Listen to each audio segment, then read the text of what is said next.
I drank alcohol and drove all the time. In fact, it was kind of a miracle that my blood alcohol was only 0.02 because normally I drank from the time I woke up to the time I went to bed. I was a bartender by trade, so I drank often. Toward the end, toward the last few years, the first thing I did when I got up was pour a drink. I was pretty clear on I drank a lot, and I drove a lot while I was drinking. It's like you can't imagine going your whole life without a drink, but you don't have to. You just got to go through this one 24-hour period without a drink. And if you break it up into 24-hour periods, even Christmas, New Year's, or the Super Bowl, that's just one 24-hour period, and you can do any 24-hour period without a drink as long as you have the support of other people in Alcoholics Anonymous. While the pain and suffering of the families affected by these accidents are hard to measure, what can be measured is the strength and courage of a government willing to reduce the grisly numbers. We know that drivers are significantly impaired at .05. There is no debate about that. We lose on average of 10,000 people to impaired driving crashes every year. If our government is really interested in saving lives, all they have to do is look to other countries. Australia, Austria, Denmark, France, Germany, Israel, South Africa, Spain, and many more have already adopted a .05 illegal BAC limit for driving at the urging of leading medical, highway safety, and public health organizations. Japan, Poland, Norway, Russia, and Sweden have an even lower illegal BAC limit of .02 to .03. As you have heard, it's been 30 years since states began adopting the .08 BAC limit. Since then, however, the percentage of fatal crashes involving impaired drivers has not improved. It's time for a new national campaign and a new consensus to lower the illegal drunk driving threshold to .05 BAC or lower. Numerous studies from around the world show that once every state has adopted the new standard, we will save from 800 to 1,800 lives, reduce thousands of injuries, and save billions in costs, all without any appreciable increase in enforcement. Yes, it's time for the U.S. to join the rest of the world in adopting a lower legal level of alcohol-impaired driving. As the NTSB has shown, we will be in good company when we do. I'm a young person in long-term recovery, and for me this means that I have not put any drugs or alcohol in my body in the last 3 years. Recovery for me has opened up so many doors in my life. It allowed me to rebuild relationships with my family, gave me the opportunity to go back to school again.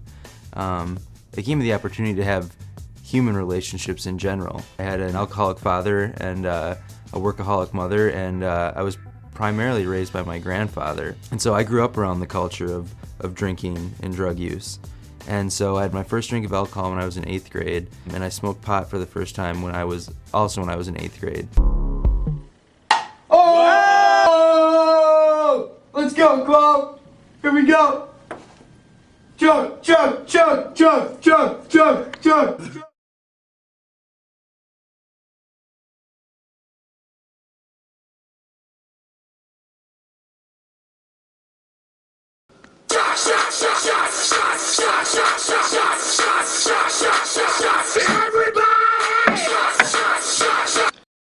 When I was able to resolutely make a decision that I was no longer going to live with alcohol and drugs in my life, regardless of circumstance, my life started to change. And I was able to add value to other people's lives outside of my own. If you would have told me 5 or 6 years ago that my dad was going to be the best man at my wedding and my family and friends were going to come together on one day to see me marry a woman that I could never have imagined to be with for the rest of my life, I just wouldn't have believed you. I would have never thought that my life today could be so extraordinary.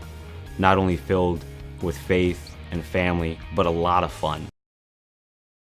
Kate could not have been happier. And she told me it was the best day of her life. Well, I placed her in a limousine for the ride home. There was a drunk driver. He drove straight into us, and I could hear my wife screaming. I was looking on the floor for Kate to make sure that she was okay. Her head had been torn from her body. Every time you get behind the wheel drunk, you put all of us at risk. Could you live with yourself if you murdered my daughter? I was pulled over 4 times for DUI, and I was convicted for 2. I did not ever think I had a problem with alcohol. I thought I was just having a good time. I believe that everybody drank.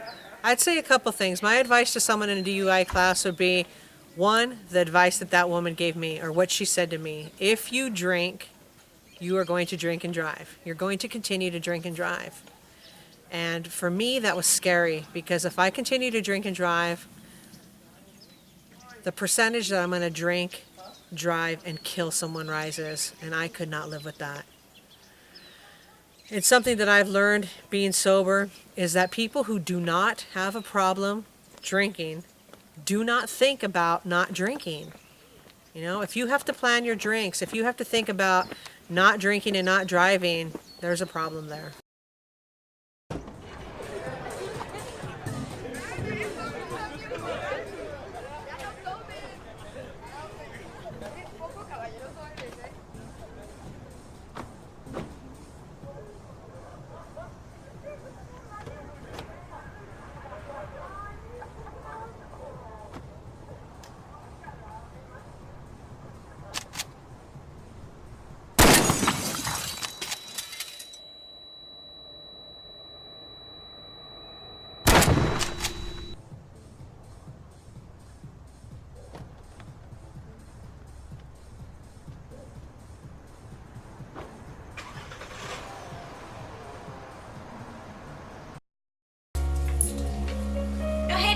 Hey honey, you look beautiful. Thanks. Be careful tonight. Okay, see you later tonight. Hey!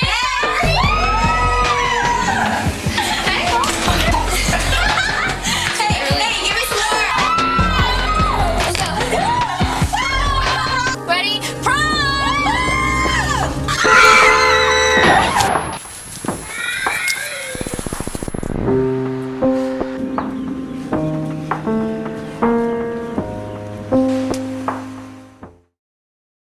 What did happen when you got busted for DUI? I got a DUI because I was out the other night with my sister, and X and X happened, and it wasn't putting me in a good situation. But you were drunk. Yes, I was drunk. You were driving. I was not driving. I was actually parked. Had you been driving?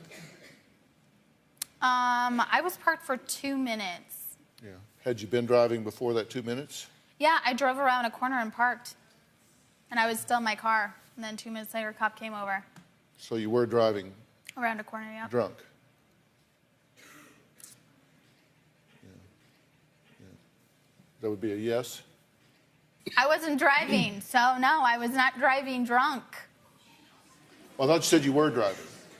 I drove around a corner and parked when that was that. So I guess maybe if I was driving and still driving and then the cop pulled me over, yeah, that's really driving drunk. So So that's what it is. It's either you're still driving or you're not driving. So when I was pulled over or when I was approached by a police officer, I was not driving. The car was shut off. My hands were off the steering wheel. I had been parked. There was no driving. That's that. You drove the car around a corner. Yep. I drove it around and parked it.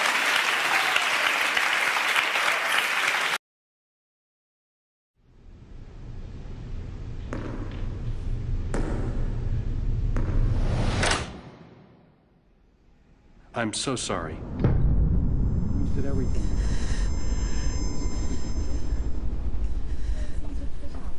You were his best friend. Next time you're out drinking, think, are you prepared to take a life?